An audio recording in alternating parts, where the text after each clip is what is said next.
भारतीय इतिहास के पन्नों में अत्यंत सुंदर और साहसी रानी रानी पद्मावती का उल्लेख है। रानी पद्मावती को रानी पद्मिनी के नाम से भी जाना जाता है। रानी पद्मावती के पिता सिंघल प्रांत के राजा थे। उनका नाम गंधर्वसेन था और उनकी माता का नाम चंपावती था। पद्मावती बाल्यकाल से ही दिखने में अत्यंत सुंदर और आकर्षक थी। पद्मिनी जब बड़ी हुई तो उसकी बुद्धिमानी के साथ ही उसके सौंदर्य के चर्चे भी चारों तरफ होने लगे। पद्मावती का लंबा इकहरा शरीर, झील सी आंखें और परियों सा सुंदर रंग रूप भी सभी को आकर्षित करता था। उनके माता पिता ने उन्हें बड़े लाड़ प्यार से पाला था। कहा जाता है बचपन में पद्मावती के पास एक बोलने वाला तोता था जिसका नाम हीरामणि था। उनके पिता रानी पद्मावती के प्रति काफी सुरक्षात्मक थे, जिसके चलते उन्हें पद्मावती का किसी और से बात करना पसंद नहीं था, जिसके कारण रानी पद्मावती का लगाव उस तोते हीरामणि से हो गया था। जब उनके पिता को हीरामणि व पद्मावती के घनिष्ठ संबंधों के बारे में पता चला तो उनके पिता ने तोते को मारने का आदेश दे दिया। हालांकि वह तोता अपनी जान बचाकर वहां से उड़ गया। उसी दौरान एक शिकारी ने तोते को पकड़ लिया और उसे एक ब्राह्मण को बेच दिया। उस ब्राह्मण ने उस तोते को चित्तौड़ के राजा रतन सिंह को बेच दिया, क्योंकि राजा रतन सिंह उस तोते के क्रियाकलापों से काफी प्रभावित थे। उस तोते हीरामणि ने राजा रतन सिंह के समक्ष रानी पद्मावती की सुंदरता की काफी प्रशंसा की, जिसके बाद राजा रतन सिंह पद्मावती से मिलने के लिए व्याकुल हो उठे, जिसके कारण राजा रतन सिंह ने रानी पद्मावती से विवाह करने का निश्चय किया और अपने 16,000 सैनिकों के साथ 7 समुद्र पार कर सिंघल राज्य की ओर चल पड़े। जब राजा रतन सिंह ने अपने 16,000 सैनिकों के साथ सिंघल साम्राज्य पर आक्रमण किया तो राजा रतन सिंह को पराजय का सामना करना पड़ा और उन्हें बाद में कैद कर लिया गया। जैसे ही रतन सेन को फांसी दी जाने वाली थी, उनके साम्राज्य के गायक ने वहां मौजूद लोगों को बताया कि रतन सेन दरअसल चित्तौड़ के राजा हैं। यह सुनने के बाद गंधर्वसेन ने पद्मावती का विवाह रतन सिंह के साथ करने का निर्णय लिया और साथ ही साथ रतन सेन के साथ आए हुए 16,000 सैनिकों का विवाह भी सिंघल साम्राज्य की 16,000 पद्मिनियों के साथ संपन्न करवा दिया गया।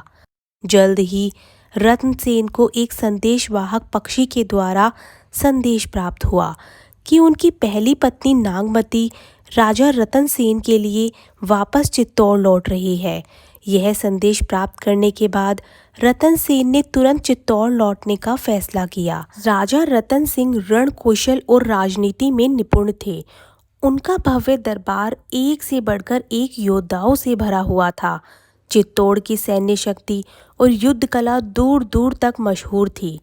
चित्तौड़ राज्य में राघव चेतन नाम का एक संगीतकार बहुत प्रसिद्ध था। महाराज रतन सिंह उसे बहुत मानते थे, इसलिए राज दरबार में राघव चेतन को विशेष स्थान दिया जाता था। चित्तौड़ की प्रजा और वहां के महाराज को उन दिनों यह बात मालूम नहीं थी कि राघव चेतन संगीत कला के अतिरिक्त जादू टोना भी जानता है।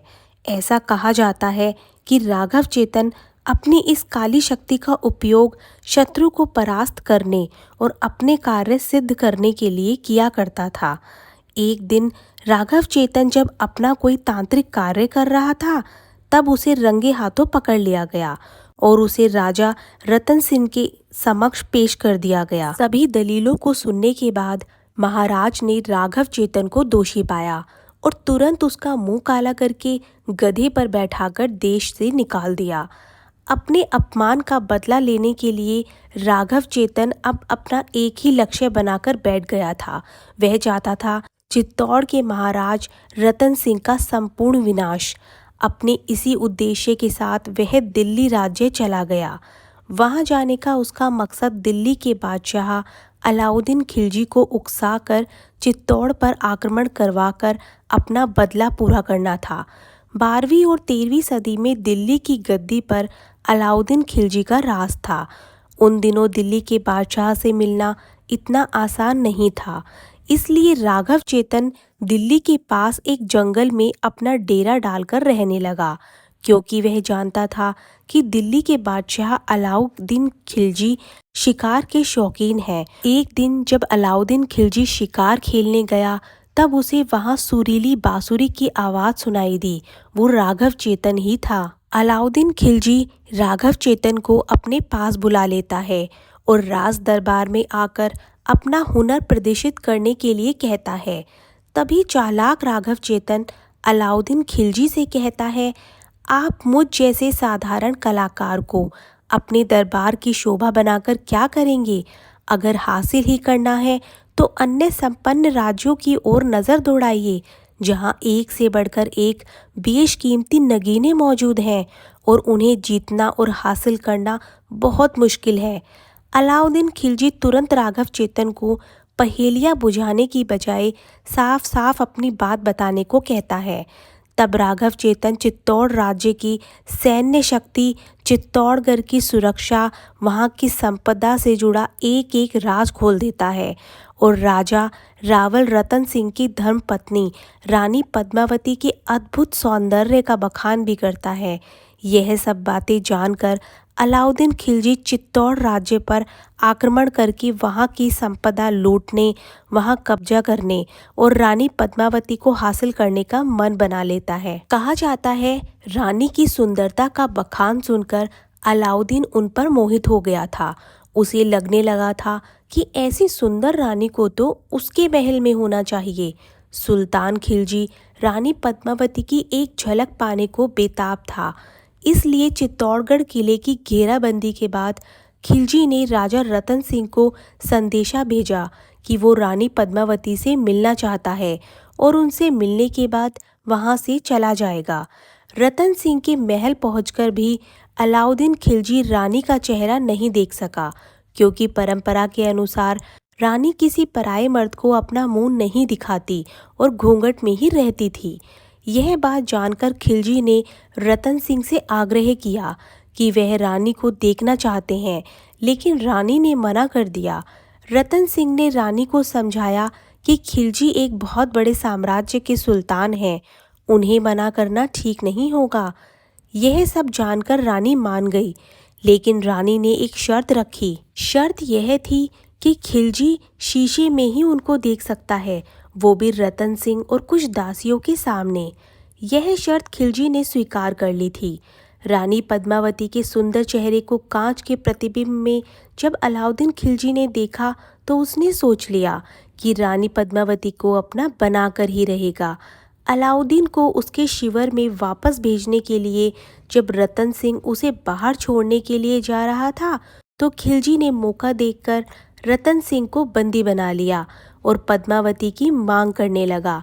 चौहान राजपूत सेनापति गोरा और बादल ने सुल्तान को हराने के लिए एक चाल चलते हुए खिलजी को संदेशा भेजा कि अगली सुबह पद्मावती को सुल्तान को सौंप दिया जाएगा।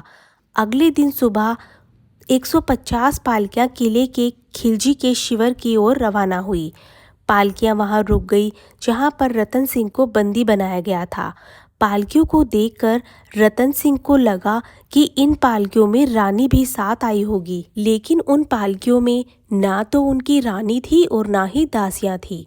अचानक से उनमें से सैनिक निकले और रतन सिंह को छुड़ा लिया और खिलजी के अस्तबल से घोड़े चुराकर तेजी से घोड़ों पर किले की ओर भाग गए। गोरा इस मुठभेड़ में बहादुरी से लड़ते हुए वीर गति को प्राप्त हो गए, जबकि बादल रतन सिंह को सुरक्षित किले में ले आया। जब रतन सेन को दिल्ली में कैद किया गया था, उसी समय चित्तौड़ के पड़ोसी राज्य कुंभलनेर के राजा देवपाल का भी रानी पद्मावती के प्रति आकर्षण हो गया था, जिसके चलते राजपूत राजा देवपाल ने एक दूत के द्वारा रानी पद्मावती को विवाह का प्रस्ताव भेजा था। चित्तौड़ लौटने के बाद रतन सेन ने देवपाल से बदला लेने का फैसला किया और युद्ध करने का निर्णय लिया। परिणाम यह हुआ कि एकल युद्ध में राजा देवपाल मारे गए और रतन सेन भी बहुत घायल हो गए। अपनी हार को देखकर खिलजी बहुत शर्मिंदा हुआ और उसने इस धोखे का बदला लेने का निश्चय किया। उसने तुरंत ही चित्तौड़गढ़ किले पर आक्रमण कर दिया। जब सुल्तान को पता चला कि उनकी योजना नाकाम हो गई है तो अलाउद्दीन ने अपनी सेना को चित्तौड़ पर आक्रमण करने का आदेश दिया। अलाउद्दीन की सेना ने किले में प्रवेश करने के लिए कड़ी कोशिश की, लेकिन वह नाकाम रहे। इसके बाद अलाउद्दीन ने किले की घेराबंदी करने का निश्चय किया। घेराबंदी इतनी कड़ी थी कि किले में खाद्य आपूर्ति धीरे धीरे समाप्त होने लगी थी।